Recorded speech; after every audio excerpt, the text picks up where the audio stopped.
Have you ever tried to make an image with AI? You know the drill. You type in the perfect prompt, you hold your breath, and you get something that looks absolutely magical. But then you try to change one tiny little thing, and the whole image just falls apart.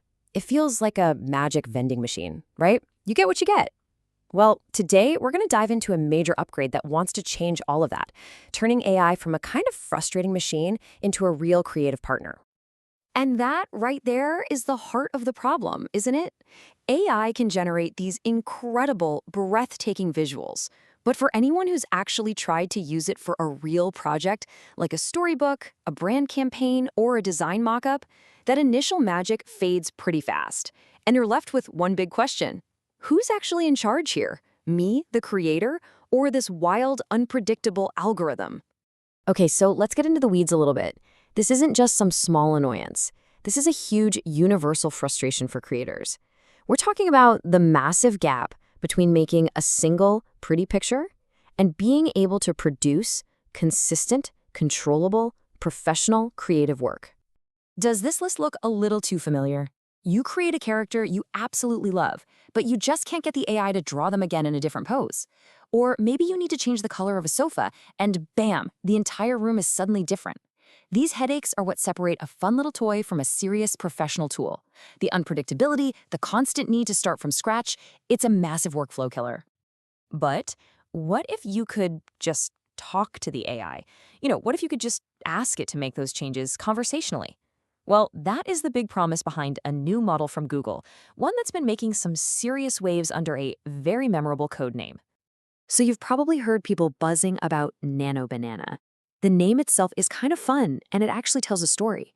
It captures this genuine excitement in the market, but it also hints at the tech underneath, the Flash architecture, which is all about being super fast and efficient.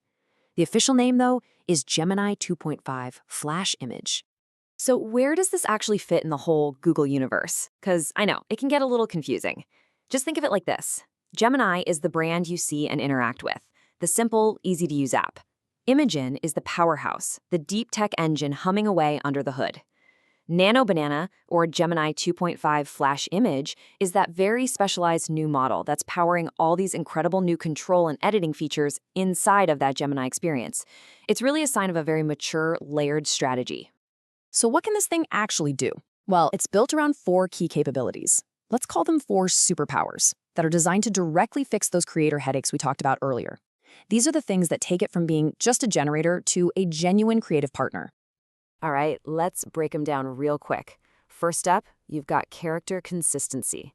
Then, there's the ability to fuse multiple images together. After that, you can make targeted changes just by talking to it. And finally, the whole thing is backed by Google's massive world knowledge.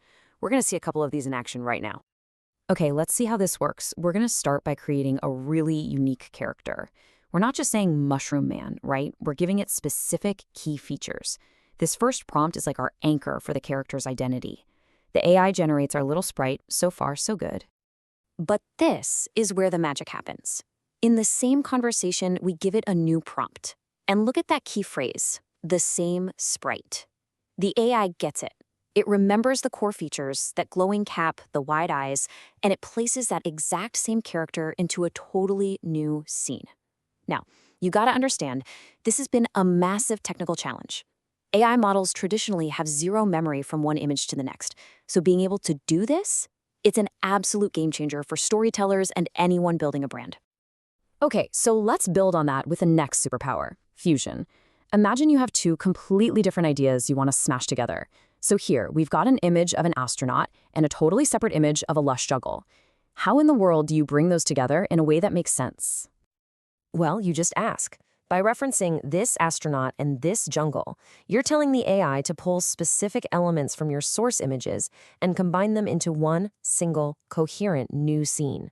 This just brilliantly shows the model's ability to understand not just objects, but the whole context and style of an entire image.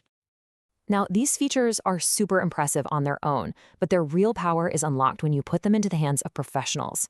This isn't just a cool demo. This is being adopted and integrated into real-world creative workflows right now. And hey, don't just take my word for it.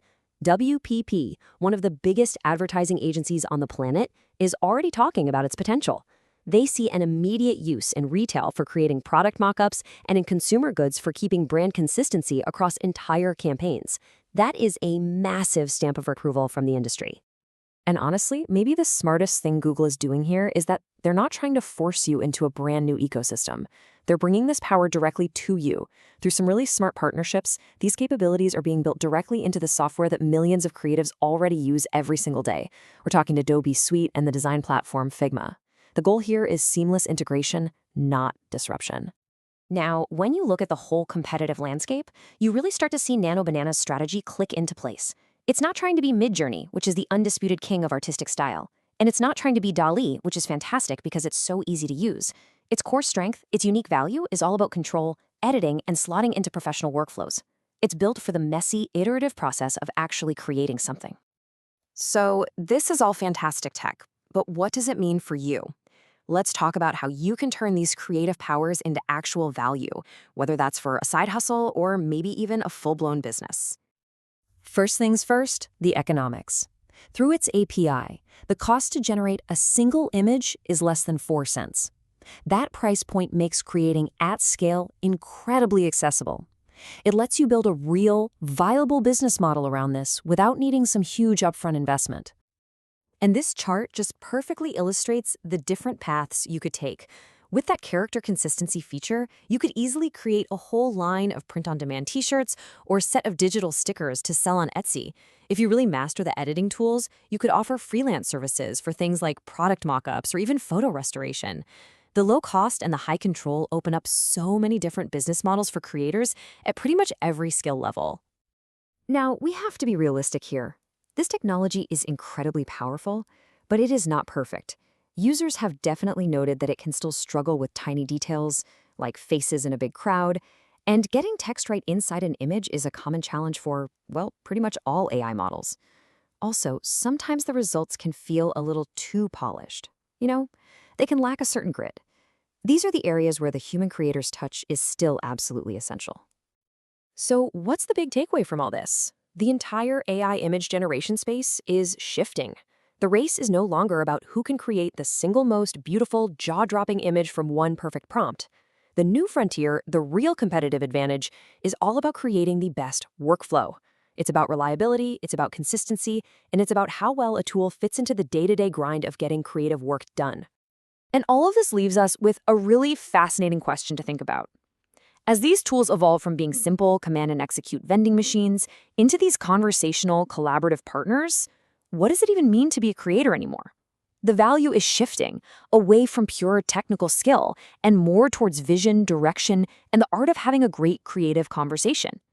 So, what will you create with your new partner?